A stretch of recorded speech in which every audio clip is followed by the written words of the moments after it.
ang pinakamasakit po ay ito.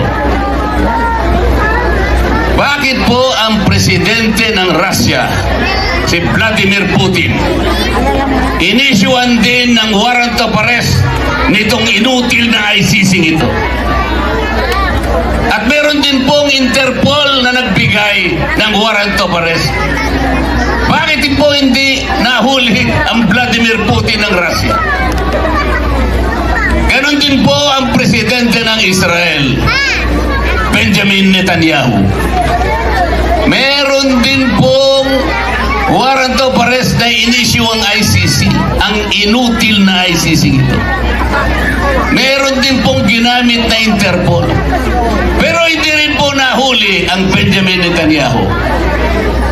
Bakit po? Sapagkat wala isa man sa kanilang mga kababayan ang nakipagsabwatan sa ICC para ipahuli at ikulong ang kanilang mga leaders. Hindi po kagaya dito. Hindi po kagaya dito. Tayo pa ang nakipagsabwatan. Parang isang pangulo na walang kasalanan kundi mahalin ang kanyang bansa ay sapilitang dakpin, nalabag sa kanyang kalooban para siya ay usigin, para siya ay hatulan ng isang hukuman na kailanman ay hindi natin kinikilala.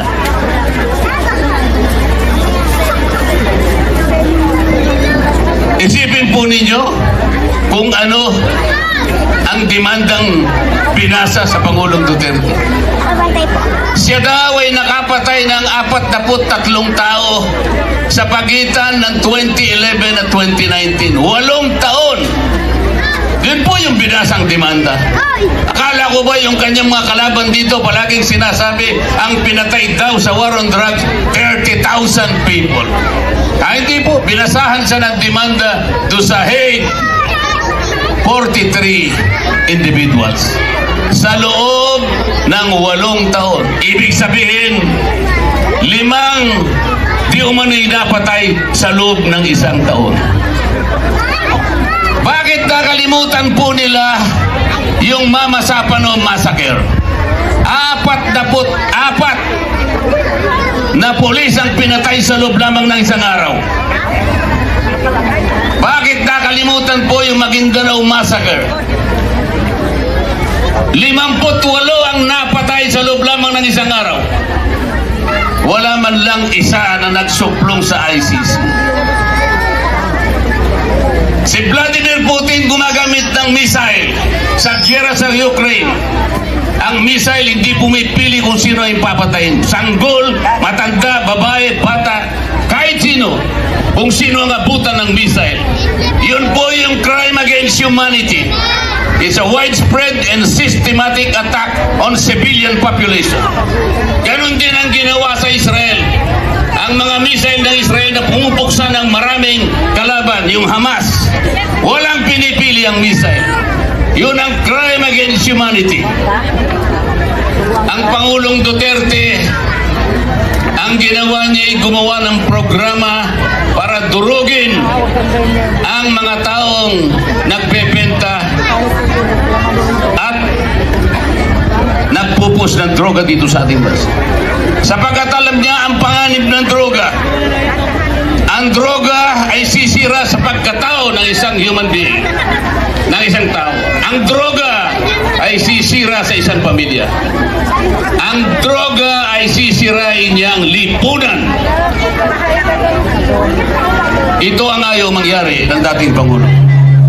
Bilang Pangulo ng bansa, katungkulan niya na proteksyonan ang mamamayan. Yun ang kanyang tungkulin bilang inihalal na Pangulo ng isang bansa. Walang tumutol dito kahit isa. Walang kumontra dito kahit isa. Ito'y binadgetan pa ng ating pamahalaan sa napakahabang panahon. At nakita natin kung anong resulta nito. 43 tao daw ang napatay. Hindi man lang siya binigyan ng pagkakataon na sagutin ang demanda laban sa kanya. Sa pilitan siyang kinuha at dinukot at pagkatapos inilipat sa malayong lugar. Alam ko po, nagdurugo ang inyong puso. Naiintindihan ko po kayong lahat. Huwag po kayong mawawalan ng pag-asa. Huwag na huwag kayong manghihina ng loob. Alam po natin, makatarungan ang Panginoon Diyos. Darating po ang panahon, may tatama nating lahat ang maraming kamalian na nangyari at nangyayari pa sa ating bansa. Umpisaan po natin sa susunod na Mayo, magkakaroon po tayo ng eleksyon. Tandaan po ninyo yung mga sinabi natin. Kilala po ninyo kung sino-sino yung mga senador na kumakandidato. Yung nasa kabila, hindi man lang kumikibo. Hindi man lang sila nagalit sa ginawa sa dating Pangulo. Walang kibo sila. Sapagkat kahit papano, sangkot sila doon sa layunin na tanggalin o dalhin sa ibang bansa ang dating Pangulo. Sangkot din sila o may kaalaman din sila sa pag-i-impeach sa Vice President. Kapag ka po sila ay nanalo, maliwanag pa po ito sa sikat ng araw. Kapag ang team na yan ay nanalo, tuloy-tuloy na po nilang tatanggalin ang Vice President. At maaaring hindi na rin makabalik ang Pangulong Duterte dito sa ating bansa kapag sila ang nanalo. Sa mga tweet, sinisimplify ko na po sa inyo. Kung gusto ninyo na lalong tumaas ang presyo ng bilihin, lalong humirap ang ating buhay, lalong humina ang ating institusyong pampolitika, matatanggal ang Vice President, ikukulong nila Pangulong Duterte, iboto nyo ang team na yon. Gusto nyo ba? Ngunit meron po kayong magagawa. Yung team ng PDP laban, yung team suka na kanilang sinabi, sila ang pipigil sa kanilang mga balakid. Hindi pwede na matanggal ang Vice President. Gagawa ng paraan ng PDP laban para pigilin ang kanilang balakid. Ang PDP laban ang gagawa ng paraan para maibalik ang Pangulong Digong dito sa ating bansa sa lalong madaling panahon.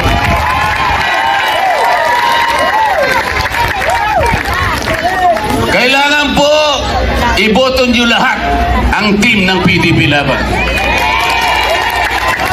16 po na boto ang kailangan sa Senado para tanggalin nila ang Vice President. Kapag nagawa po nila yon, maniwala po kayo sa akin. Baka ni makangiti ay hindi na tayo makangiti. Baka wala na po tayong ikaliligaya sa bawat araw ng ating buhay. Baka lalong dumilib ang ating kinabukasan. Sa mga tweet, alam na po natin ang gagawin natin. Yung team na yon, kilala nyo naman yung team na yun. Yung team na yon, o yung team suka. Yung team suka po, may asin. Katulad po ninyo, napakarami po, lahat po kayo, may asim pa. Yung team naman na yon, ewan ko kung anong lasa nun.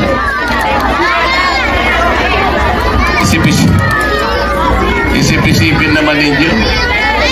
Ewan ko kung ma-describe ninyo yung team na yon. Ang sabi nila tingnan po ninyo yung record ng aming team. Mariosip na record. Anong record?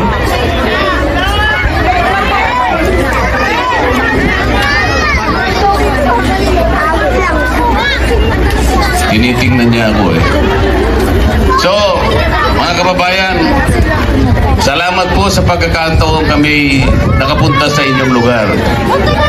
Salamat po sa pagkakataon nakapagsabi kami sa inyo ng aming saloobin. Pero higit sa lahat, gusto po namin gumawa ng isang bagay na makapagpapabago sa kasaysayan ng ating bansa. Napakahirap po ng ating bansa sa ngayon, kaya't pagtulungan po natin ito. Pagtulungan po natin ito.